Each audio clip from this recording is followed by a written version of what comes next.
EPS 95 pensioners और family pensioners की pension में बढ़ोतरी, लोकसभा से ताज़ा अपडेट। दोस्तों 18 जुलाई 2022 को श्रम और रोजगार मंत्रालय के द्वारा लोकसभा में ईपीएस 95 पेंशन में बढ़ोतरी के संबंध में महत्वपूर्ण जानकारी दी गई है। इसके बारे में आपको इस वीडियो में बताया जाएगा।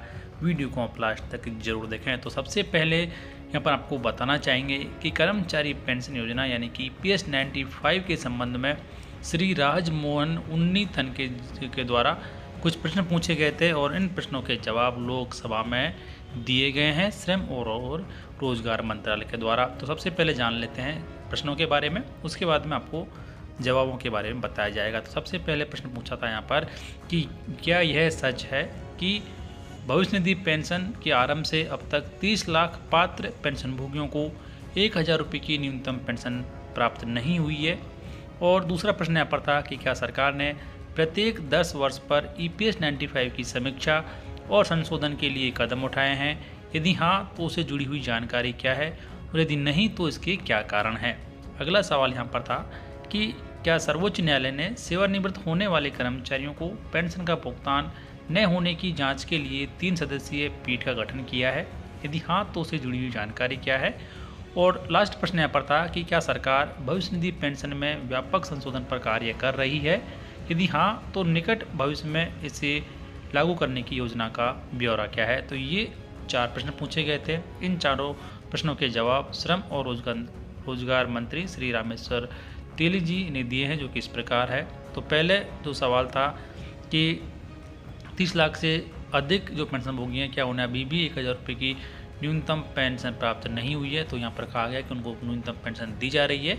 उसके बाद में दूसरे सवाल का जवाब यहाँ पर था कि ईपीएस 95 कर्मचारी भविष्य निधि और प्रकीर्ण उपबंध ईपीएफ और एमपी अधिनियम 1952 की धारा 6 के द्वारा प्रदत्त शक्तियों के अनुसार केंद्रीय सरकार द्वारा बनाया गया है। ईपीएस 95 दिनांक 19 नवंबर 1995 को लागू किया गया। योजनाओं की समीक्षा और उनमें संशोधन करना एक सतत प्रक्रिया है। विशेषज्ञ समिति और उच्च अधिकार प्राप्त निगरानी समिति की सिफारिशों के साथ साथ कर्मचारी पेंशन निधि के बीमांकित मूल्यांकन को ध्यान में रखते हुए ईपीएस 95 के उपबंधों की समय समय पर समीक्षा की गई है। और ईपीएस 95 में किए गए कुछ महत्वपूर्ण संशोधन इस प्रकार हैं। तो आगे यहाँ पर बताया गया कि दिनांक 1 सितंबर 2014 से मजदूरी सीमा 6500 रुपये से बढ़ाकर 15000 रुपये प्रति महीने कर दी गई है। दूसरा यहाँ पर जो संशोधन है कि पेंशन आकलन के लिए पूर्व परिभाषित फॉर्मूलों के अनुसार जहां कहीं भी पेंशन 1000 रुपये से कम हो रही थी वहां अतिरिक्त बजटीय सहायता प्रदान करके दिनांक 1 सितंबर 2014 से ईपीएस 95 के तहत पेंशन भोगियों को प्रति महीने 1000 रुपये के न्यूनतम पेंशन का उपबंध सरकार के द्वारा किया गया है। उन सदस्यों के संदर्भ में ऐसे विनियम किए जाने की तिथि से 15 वर्ष पूरा होने के पश्चात सामान्य पेंशन की बहाली, जिन्होंने दिनांक 20 फरवरी 2020 की अधिसूचना के माध्यम से दिनांक 25 सितंबर 2008 को अथवा उससे पूर्व ईपीएस 1995 के भूतपूर्व अनुच्छेद 12 के तहत पेंशन के सारांशीकरण का लाभ उठाया है, उन्हें भी फायदा दिया गया है।